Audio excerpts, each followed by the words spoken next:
anti-corrosion spray, 656. Spraying it except the belt, just to clean, just to have everything all clean.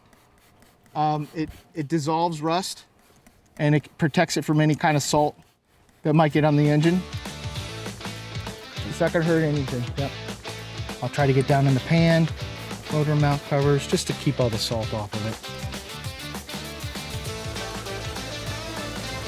And maybe if it was sprayed on a regular, there's a good chance that hose clamp that broke and then it wouldn't have got rusted through. That's pretty much the gist of that.